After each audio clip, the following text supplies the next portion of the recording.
So we were gonna real quick, because we did mention it, talk about the half of it. The half of it. So we were really hyped to watch it. We were very excited to watch it. And we're excited to see more of what the director does, because I feel like having a film it was beautifully shot. The movie itself was beautiful. We'll say that. Beautiful people, beautiful shots. The main actress, can you do some voice acting or like read a book or something? I love your voice. Some audiobooks. I am in love with you. I'm in love with all of the characters. Yes. Everything is good. It's very cute. I think we both kind of thought it's just, it needed, like, a little bit of refining. Yes. With the plot. It was, I mean... Yeah, well, so what I said last night was, like, okay, so I just finished my fucking creative writing class. My professor is great, but I've learned a lot. And I think in literature, you can't get away with, like, leaving things unanswered. Like, you can't just mention somebody and that person never appears. Yeah. You know? Like, you have to, it's like, you say something and it has to be like, okay, why'd you say that? Like, there has to be a purpose to everything that's written. In films, I think you can get away with it more. I think you can just, like, mention, like, I'm gonna go stay with Cassandra and never have to show who Cassandra is and, like, totally, completely get away with it.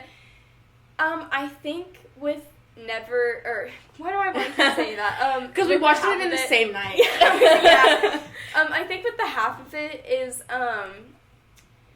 there was just too much. Yeah, there's too many things that were left mentioned and then never followed up with. Yeah.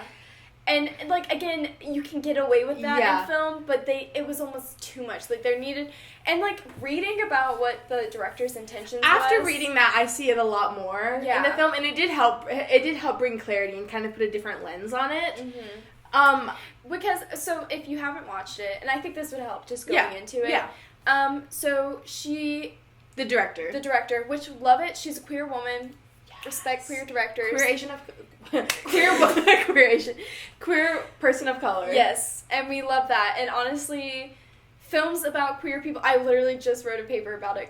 Films about queer people, directed by queer people. It's just, that's just how it needs to be done. Effective. Otherwise, you turn out with a blue is the warmest color situation, which is what her paper was about. That's what I critiqued. And I compared it to Go Fish. And if you haven't watched Go Fish and you're a queer woman, oh my god, you need to. It is beautiful. It's everything. It's like now my new favorite film. But so anyways, it's better and it's effective. Mm-hmm. But so the director, and I think she wrote it, I don't know, I want to say she wrote the whole thing. I don't think she like co-wrote it or anything, but the idea was she had this friendship in college. She was like friends with this straight white dude, and they were really great friends, and he was the only person that she really felt comfortable to come out to, and he really helped her out with that.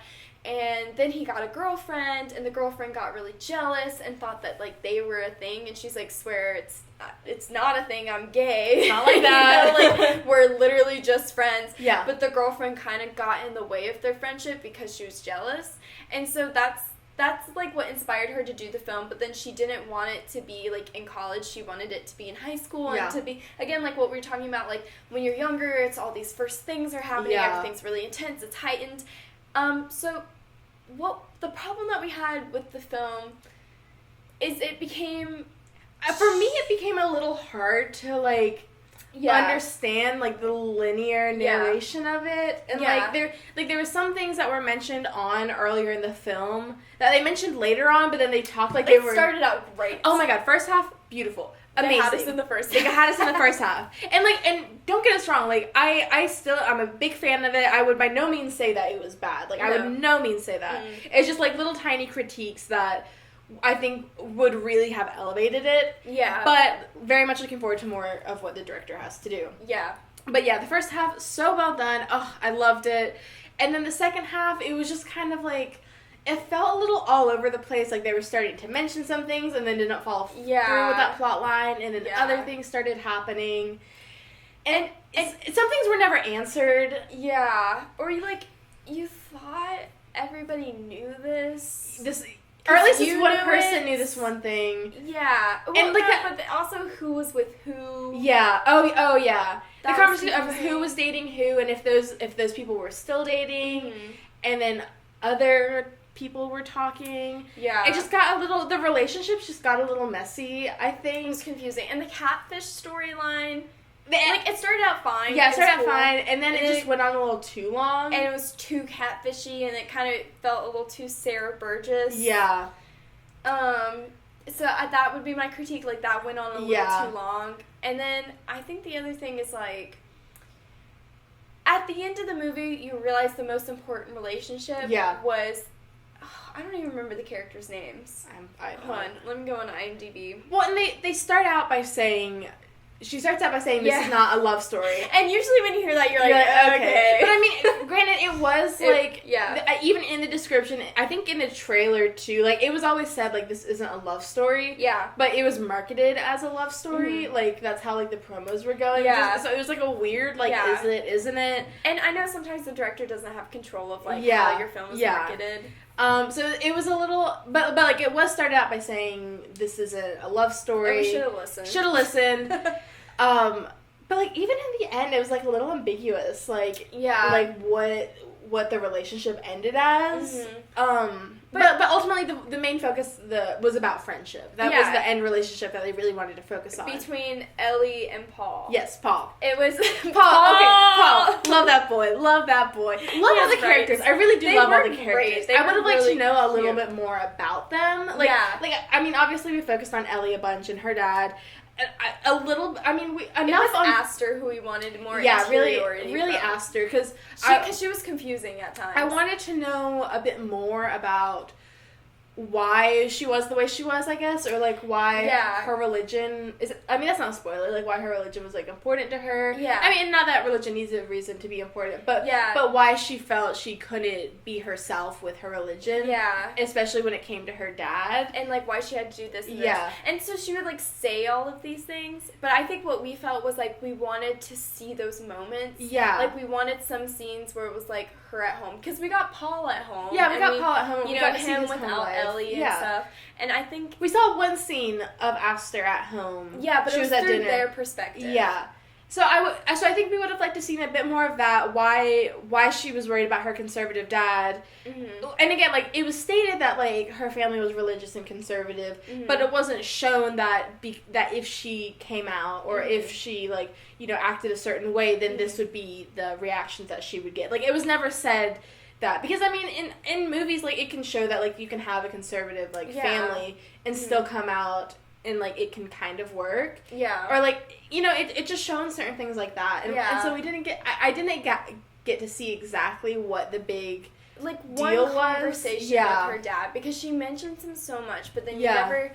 The only time you really see him is that scene at dinner, and then at the end where they're at church and he's giving a sermon, but you don't see his views and you don't see what Aster's seeing. I think just a little more about the characters, specifically more about Aster I would have liked to see, and then a little bit the storyline, I think, just to get cleaned up a bit and follow through some of the stuff that they had talked about before.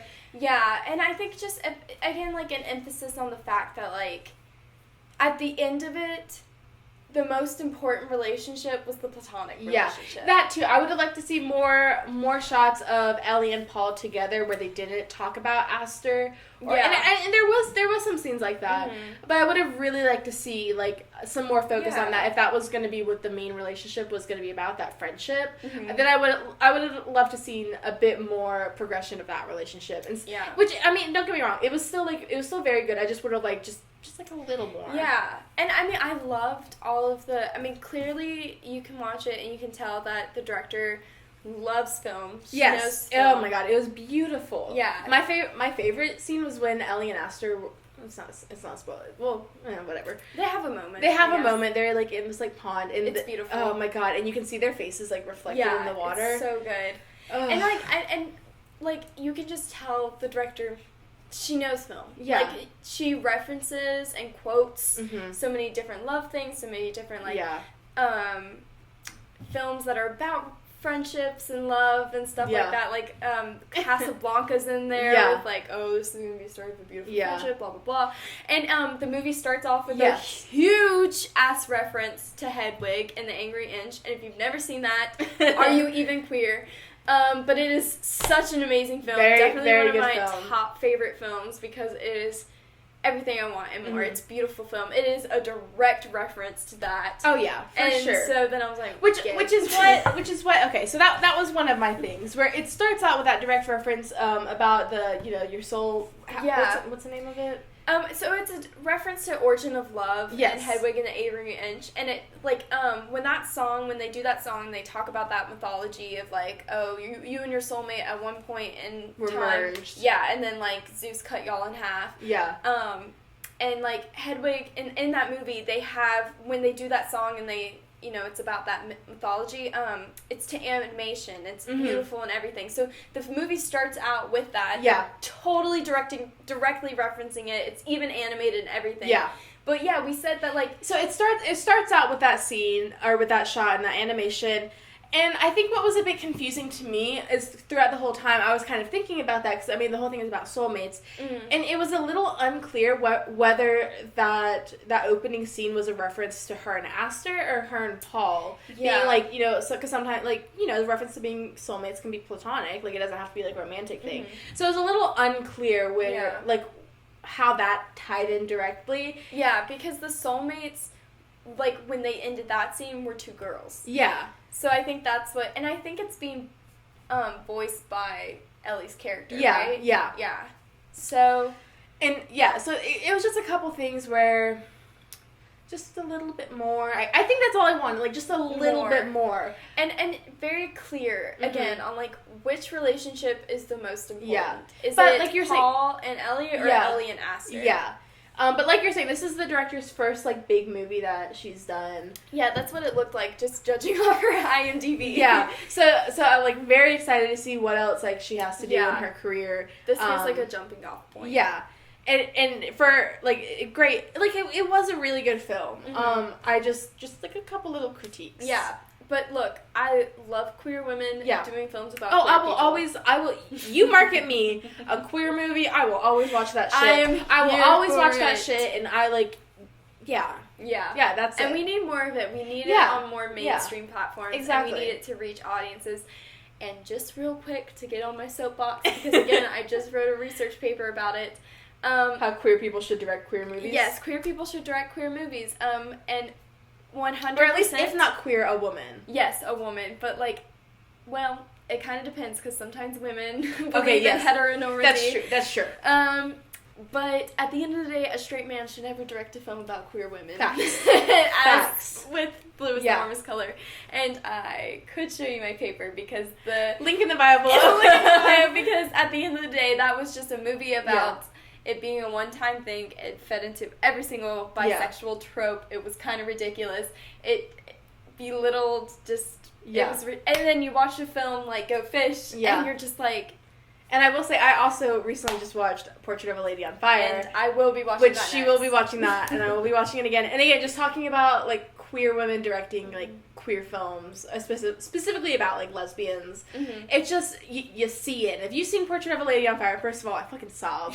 I came into her room after, and I was like, bitch, I'm crying. I was like, bitch, I'm crying. But it just, it's so different, and especially in the way that movie was filmed. It's so different. And you were the one that told me about how when like directing or filming like a lesbian film, how it kind of like it has to like be new. Like it's I can't remember exactly what you said about that. I read Dolores, I think that's how you say her name. She basically is just like huge in queer theory and all of that, especially lesbian queer theory. I think she's French. But I think it's her who theorized that, like, so going off of, like, Laura Mulvey and, like, she kind of, the grand theory of, like, the male gaze and everything we see in cinema, especially classical Hollywood, is geared towards men, and then they see themselves in film that's, like, the surrogate of themselves, and if a girl's in it, they don't matter. They're literally just an object. They're there to be objectified. They feed into fetishes and all that. So... Dolores theorizes that, okay, so queer cinema, especially lesbian cinema, basically has to rework the way it's even shot, the way you even see it, to completely avoid the male gaze. Yeah. You know, like, the gaze isn't there because it's a woman doing it, and they're kind of recreating the way it's done. So again, like I said, I referenced Go Fish, and so like in Go Fish, they interrupt the linear plot a lot, and it kind of becomes very documentary, and then you have like Kia and Evie and then Daria and then like whoever Daria is fucking at the time. They're kind of like talking about what's happening, you know? And yeah, but like a lot of what they do in that film, it's so avant-garde. But it's also like, but it's different, you know, and you're watching through a woman's perspective, and you know, like, there's the feminine voice, and you have Max's voiceovers, and she's literally talking to you. And so, yeah, like, queer film literally has to, especially, again, lesbian film or women-loving women, like, they have to rework the way you see it to just, to eliminate men, to get rid of them. And I was thinking about, like, 'cause, like, I think you had told me that, like, either before or, like, while I was watching Portrait of a Lady on Fire, but if you've seen that film, then you know it's an extremely quiet movie. Like, there's no score to it, except for one song, which... It's a pivotal moment.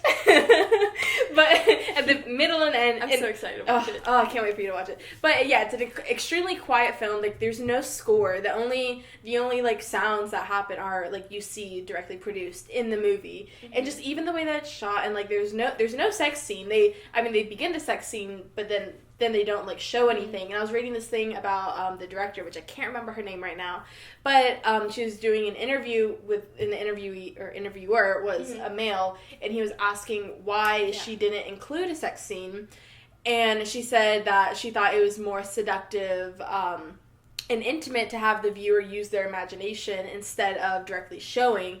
And the male interviewer was like, you expect the audience to imagine it? And she was like, boy, she didn't directly say this, but it was implied, like, in my head, I heard her say. Direct quote. Boy, if you don't. But that's the big difference between a straight male director and then a queer woman directing a film. Yeah. It's just, and you know. And again, you can see that in... I like I said, I'm sorry, I just wrote this, so it's like fresh. She's been working on it for a long time too. I got 20 points off because I turned it in late. But it was really good. Thank you. But yeah, like, so blue is the warmest color. It got a lot of flack in the U.S. because we're sensitive to sex.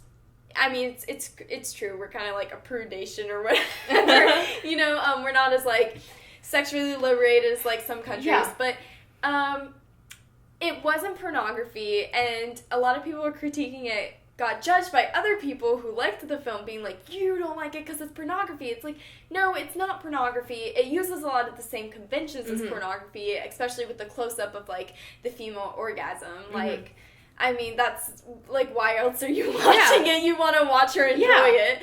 Go watch some gay porn, or lesbian porn. Exactly, you know? If that's what you want to see, then do it. Unless you're a straight guy. Unless you're a straight guy, do not. Fetish. Do not. Basically, if you're a girl, that's what you're into. Also, don't watch off Pornhub. Fuck Pornhub. Pornhub, it's... Yeah. A whole thing. A whole thing. We don't... You know, that's another episode. But it's not pornography because even in Bluest the Warmest Color, they don't show you everything. There's still enough to the imagination. Yeah. But even with Go Fish, at the end of the movie, there's this whole, like, sexy montage, and there's, like, boobs. But then there's these, like...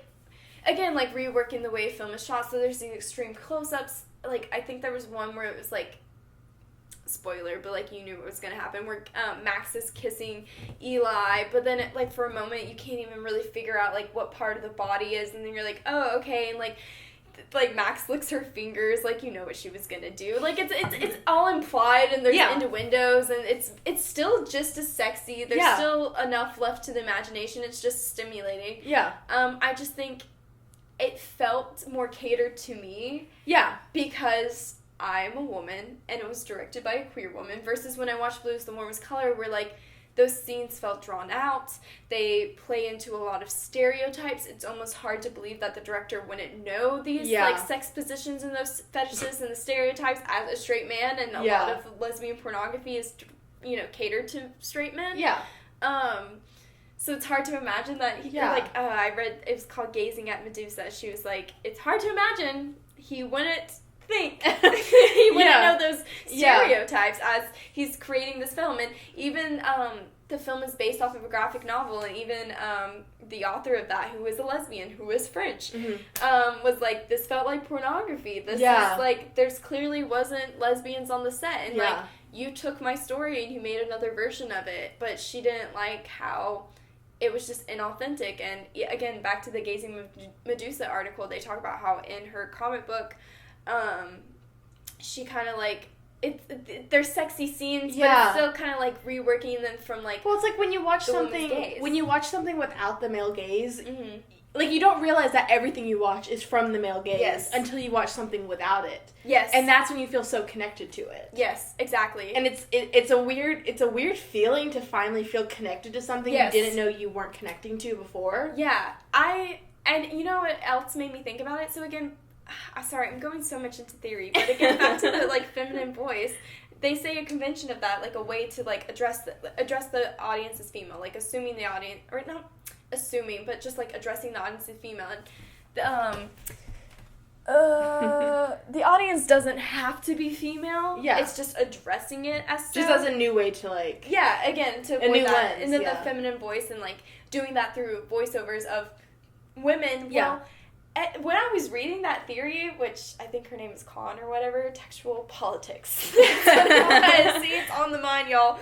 And another Dolores theory or whatever. But anyways, it made me think about the fucking newest Harley Quinn movie. Oh, yeah. That movie, I was like, let me see those credits. I know women wrote it. I knew women directed it. And it's true. And I mean, Margot Robbie was the executive producer. Like... I was actually talking to my mom about, specifically about estrogen, but, like, I was just showing my mom.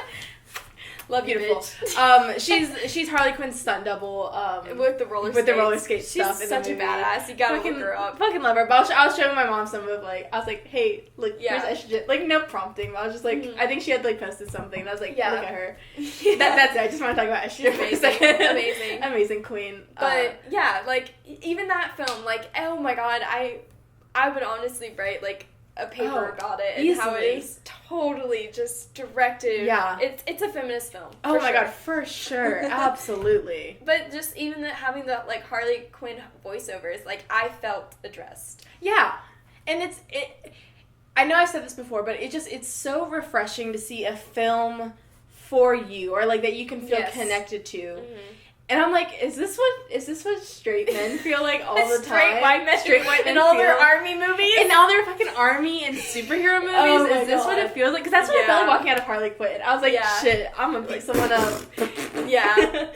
But, like, it feels so good. And like, anytime I walk out of a movie or, like, see like a film or that's from that lens and that's not from the male gaze, it just makes me feel good, like, so good and almost like giddy, almost like of being able to, like, feel like I just watched something for me, and it's such a strange and foreign feeling, which is really unfortunate. Like, and it kind of makes me sad to, like, think about how, like, foreign that feeling is, and, like, how not often it's produced. Although a lot more frequently now. It's thankfully, yes. This is why representation matters. This is why representation matters, and this is why it needs to keep happening. Yeah, it's why people need to realize sometimes they just need to take their money, sit on the sidelines, pull a Brad Pitt, and just produce it. Exactly. And, like, what I don't get is, like, all these, like, fucking Hollywood producers, they're like, no one wants to see that. Yes, they do. People want to see it. Crazy. And the reason why they say that, like, certain, like, films that are, like, you know, specifically for representation, or that, like,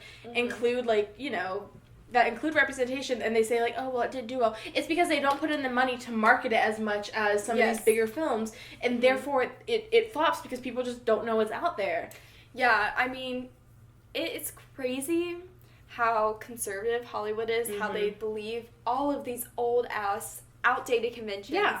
How, I mean, it's Hollywood is just a product of capitalism. Which, next up on my list to watch is Hollywood. Yes. We're very excited. Heard good things. Yeah, heard great things.